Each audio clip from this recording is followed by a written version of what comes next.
Hey y'all, Gary here with Tennessee Stands. I hope everyone's having a great summer. We certainly are. Just got back from the beach with the family, had a great time. I hope many of you are getting an opportunity to get away, but also this is such a great time to make sure that you're engaging locally. For example, with your local Republican parties. I mean, most Republican parties are meeting monthly, having monthly meetings, mix and mingles, opportunities to meet your local legislators. Of course, we're out of legislative session, so your state representatives are home in their districts, going to events, probably on a weekly basis in some cases. So make sure you're staying in tune with what's happening locally and use this time before we get to next year's legislative session to get out in the community and shake some hands with your local legislators if you haven't had an opportunity to do that, and also make sure that you are getting engaged and involved in your local Republican Party. All right, with that though, I wanted to share a couple of things this week on some things that have happened literally within the last couple of weeks, things that we've been following and that have a good bit to do with initiatives that we've been driving for and paying attention to here in our own state in Tennessee. So let's get to that. First thing I wanted to show you, if many of you have heard of the Johnson Amendment, which essentially means that not only charitable organizations and 501c3 nonprofits, but predominantly we think of this in terms of churches that don't have the ability to endorse candidates or speak politically. You know probably in your church, if your church is not wading into the political waters, which they should be, this whole idea that churches should stay silent on things that are happening socially and in our culture and politically, to me, is utter nonsense. In fact, it's the church that should be driving the conversation. It's the church that should be forming and impacting culture. But many pastors and folks in the church have shied away from that because of these IRS regulations. They're concerned about losing their tax-exempt status. So just recently on July 7th, and I just want to be clear on a couple of things. This is not a court ruling. This is not an act of Congress. But this is a lawsuit, federal lawsuit, I believe, stemming out of Texas. And the IRS filed a statement in this lawsuit on July 7th stating that they would no longer be enforcing any kind of penalties for political speech against churches. And specifically here, I'll read this section of this statement. The IRS Monday said that religious leaders could endorse political candidates in churches and other religious centers without losing their tax-exempt status. I just want to clarify a little bit what that means. So what this does not do is it doesn't open the floodgates for all 501c3 charitable organizations. So this is only strictly pertaining to religious organizations, churches that are classified 501c3 or otherwise, which I think many are saying, and I do agree to some, in some sense, could be a constitutional issue because they are treating charitable organizations differently based on whether or not they are a religious organization. That being said, fully support a pastor and a church's right to speak politically. But secondly, what I want to make sure that everyone understands, and especially churches understand, this does not open up the floodgate for churches and or 501c3s to spend money politically.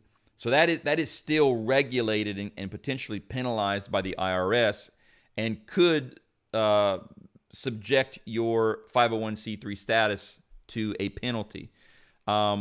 What this statement in the court does specifically is simply allow a pastor to speak politically in the pulpit, or allow a church to speak, whether it's on social media or in the ordinary context of religious conversation, to speak to political issues, including endorsing candidates for office. So this does not include the expenditure of money, but it does include any and all ability for a pastor and a church to speak on political issues without fear of any penalty from the IRS. So that's a worthy distinction. But so two things here. One, whether or not you face penalty, I believe churches should be pushing the envelope to begin with. But with that, this should embolden many pastors who have sat on the sidelines for way too long, especially in terms of speaking to the political issues of our day. It's time for the lions in our church to rise up and engage in the political discourse. And you now have a wide open door from the federal government to do that with no fear of reprisal, I should say. But also, I want to show you, which I think is a great move, Representative Mark Harris and Senator James Lankford out of Oklahoma, and then Mark Harris out of North Carolina, has submitted H.R. 2501. This is a bill to repeal the Johnson Amendment. It's called the Free Speech Fairness Act.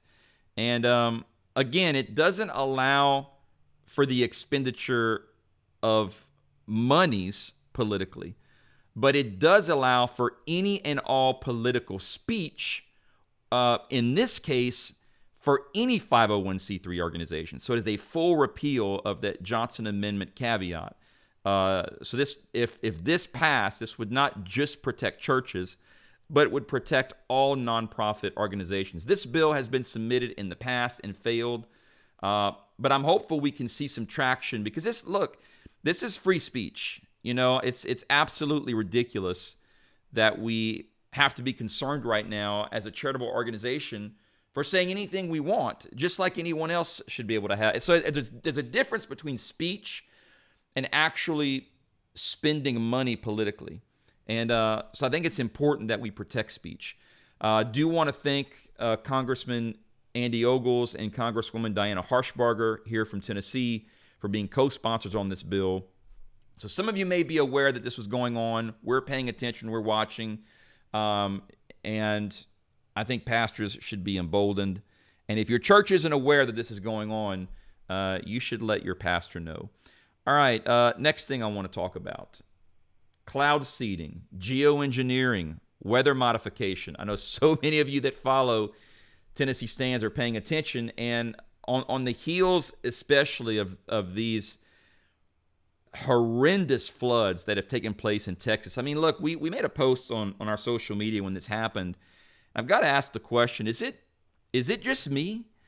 Or does it seem like these irregular, insane weather events that are destroying hundreds of millions of dollars worth of property and loss of life all across the country seem to be happening more and more often, or becoming more and more a regular part of the nightly news? I think it's really interesting. You know, do we just attribute that? Is this global warming? Is this the climate change we've been waiting on? Or is something more happening? So state legislators across the country, due to the efforts of a lot of grassroots groups that have been shining a spotlight on cloud seeding and geoengineering, state lawmakers are starting to pay attention. Many of you know that 2 years ago now, we banned, thanks to the efforts of Representative Monty Fritz, and I can't remember who carried, I think it's Senator Janice Bowling that carried the Senate bill, but Representative Monty Fritz has been a driving force here in our state in terms of getting something done. And 2 years ago, we banned the practice of weather modification here in Tennessee, but there's no enforcement. And this year, the bill that was ran to bring enforcement failed. And so at the federal level, Congresswoman Marjorie Taylor Greene has now submitted a bill to ban the use of cloud seeding and federal and geoengineering weather modification federally. We've got to do this. I think so many folks are paying attention now. This is no longer some sideline conspiracy theory. I want you to watch this clip. This is I think this happened this week. It's a recent interview with Benny Johnson. And Lee Zeldin, currently the director of the Environmental Protection Agency, the EPA, guys, is now talking about geoengineering and acknowledging the federal government's role in weather modification. Check this out. Why would the government ever allow any weather modification?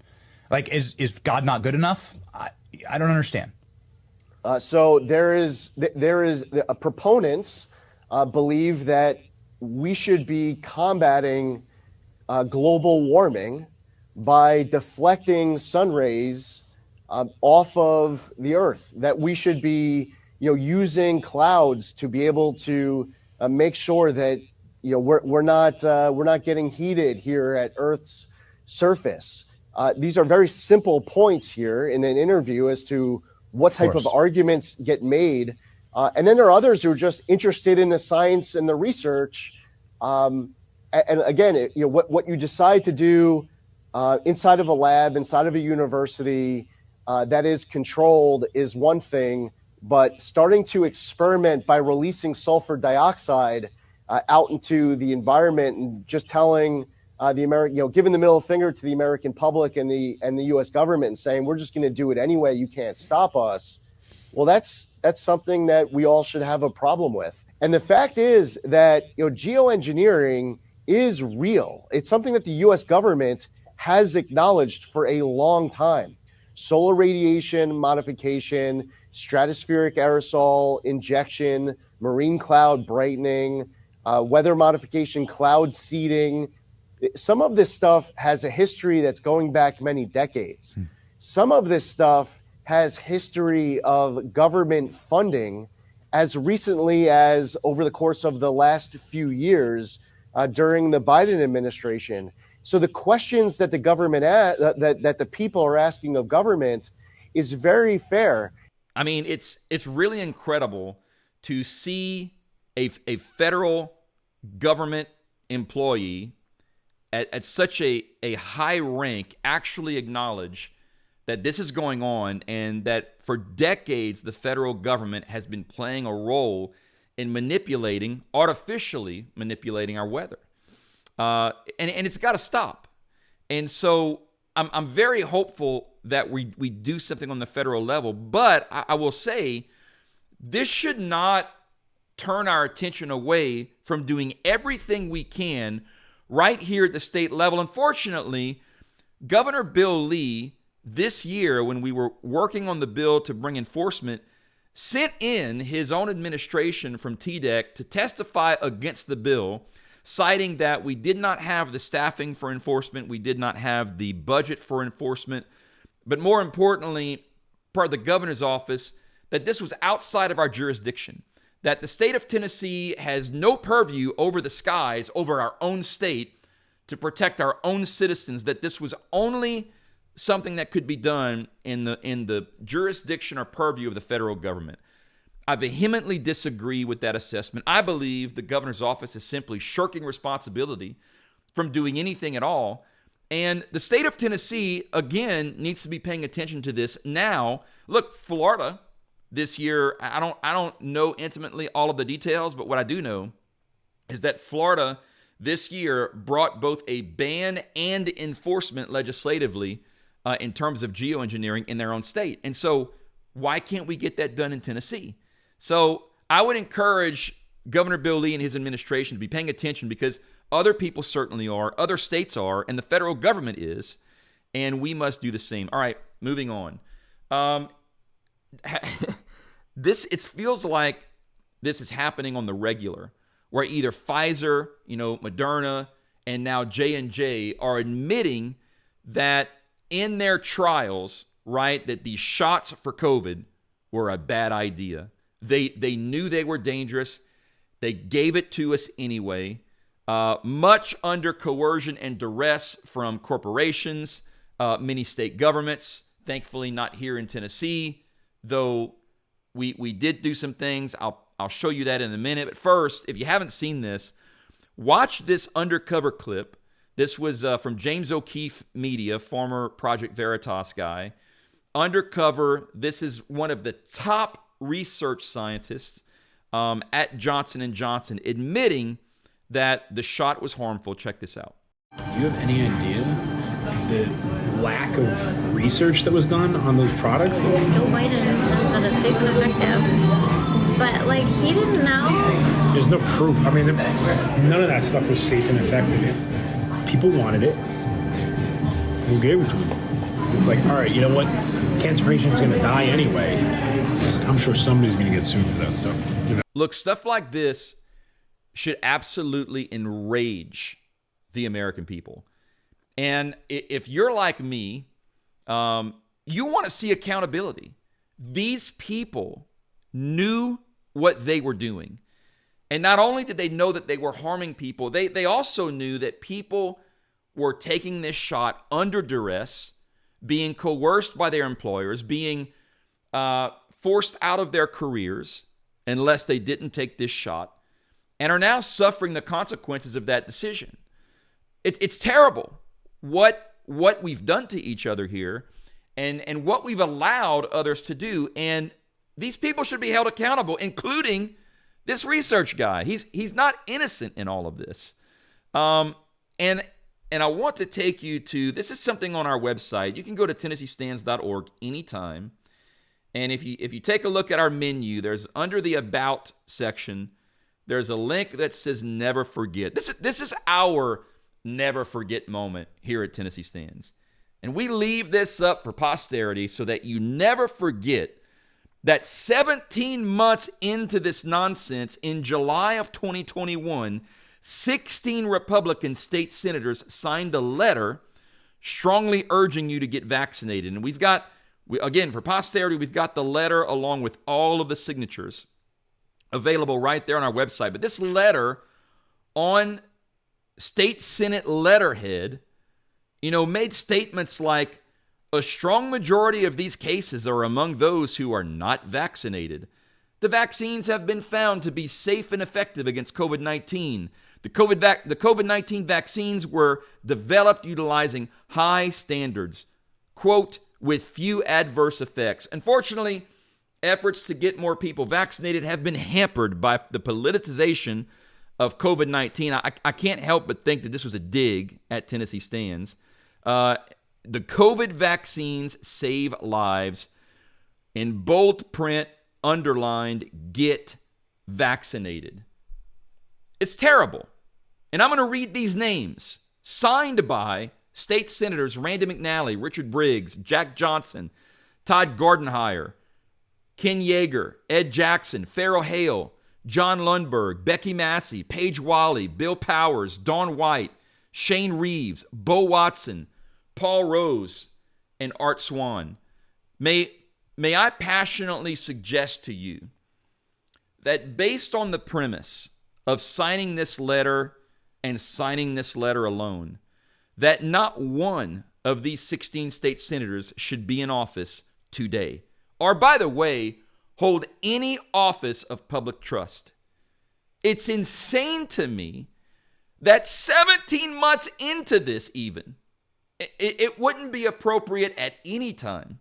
But you would think that 17 months into the nonsense, that enough of us were aware enough to know that the things that were going on were nefarious, that people were being coerced, and that the shot was not all it was being cracked up to be.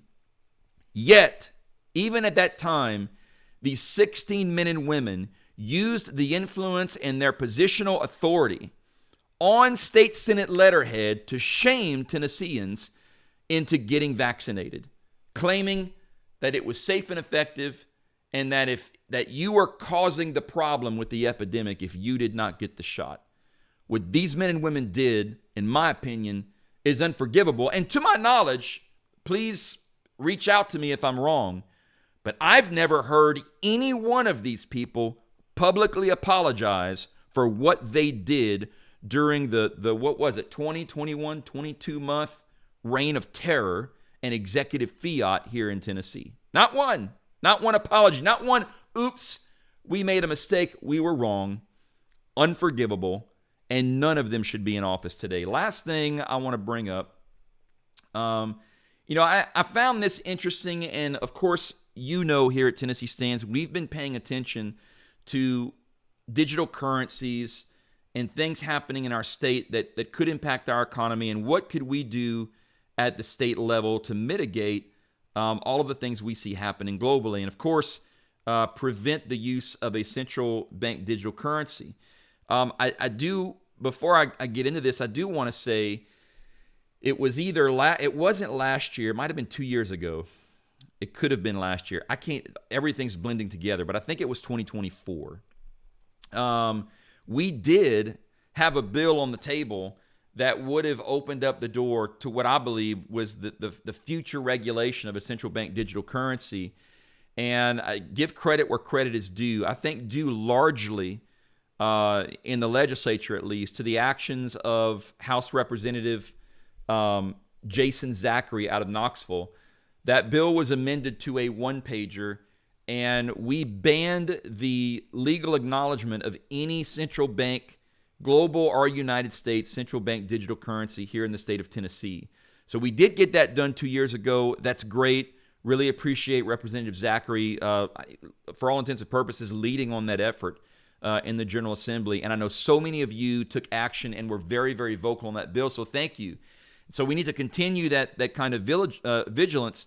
But it's great to see, this week, I believe we saw the passage of the Genius Bill, which will go down in history as a law that served as a foundational step in the mainstream use of crypto as an asset class. Look, I think a lot of people are scared of cryptocurrency. I want to say, again, I do not consider myself an expert on this topic, but there is a distinction to be had between a central bank digital currency and a cryptocurrency. And I know there are arguments on both ends. I am one that happens to believe that cryptocurrency specifically, especially Bitcoin, which I think has a high level of value in terms of the fact that because it is limited in nature, that I think, I could be wrong, but I think ultimately it's limited to 21 million coins. Of course, that can be split infinitely.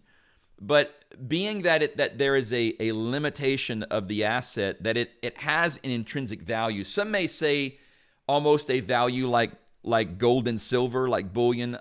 Personally, I would not go that far. But I do think it does have an intrinsic value in terms of providing another hedge against inflation. And, there's another bill, as I was reading this, that was passed. This article in particular is a bill that was passed to legalize the use of, or I would say further regulate the use of stablecoins, which is, I want to read this here for you because it's going to say it better than I can.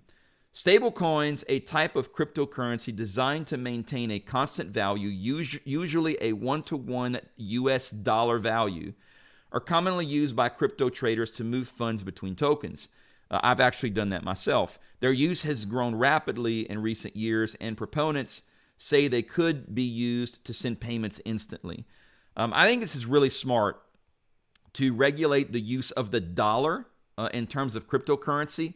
Again, I'm no economic genius, but I do believe that, we're seeing a lot of threats to the U.S. dollar right now in terms of the future propagation of a BRICS currency. But anything we can do right now for our United States economy to continue to prop up and hold on to the dollar is a good thing. I think this is a step in that direction. But further than just regulation around stablecoins, there are more efforts to bring cryptocurrency as a regulated asset class in terms of everyday transactions. And so I'm interested to see how this develops. That's something we're following closely here. That's when those things move through our state legislature. Again, thanks to all of you who took action. We did see the ban in the state of Tennessee on the use of a cryptocurrency, and it looks like soon under the Trump administration, getting tongue-tied, under the Trump administration, we may see that here federally. And so we're looking forward to seeing that happen.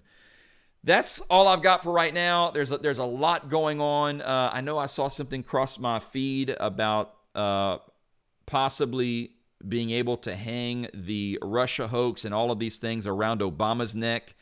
And there's some speculation that we may see Obama get arrested by the DOJ. I doubt that will ever happen. But what a glorious day it would be, right? To actually see someone in our government at an incredibly high level held accountable for all of the lying, manipulation, and outright treason against our country. You can imagine that if Obama ever were to actually get arrested for something like that, the unruly chaos that would ensue around the country. But I will tell you, personally, I'm here for it. It is time for accountability. Of course, I won't even get into this. We've got the Epstein file shenanigans going on. You know, we all wanted to see the Epstein files, and now all of a sudden the files don't exist, and it was all just a big hoax, and we should all just shut our mouths, and we're all spreading misinformation. So quite a turn of events. Whatever, I'll let that lie. We'll see what comes out of that. We're going to stay in our lane here at Tennessee Stance and focus on state legislation. But a lot of interesting things happening federally that you should be paying attention to. I hope that you continue to enjoy your summer. Of course, as we get closer to January, things will start to crop up. Come November, we don't really start paying close attention until November. That's when bills will start to get filed here in our state legislature. So be watchful, be vigilant. Again, I want to encourage you throughout the duration of the break. Pay attention to your local Republican parties. Get involved. Attend local meetings. Shake hands with your local representatives. Because of course, 2026 is coming up. So a lot of races here at the state level to pay attention to. God bless you.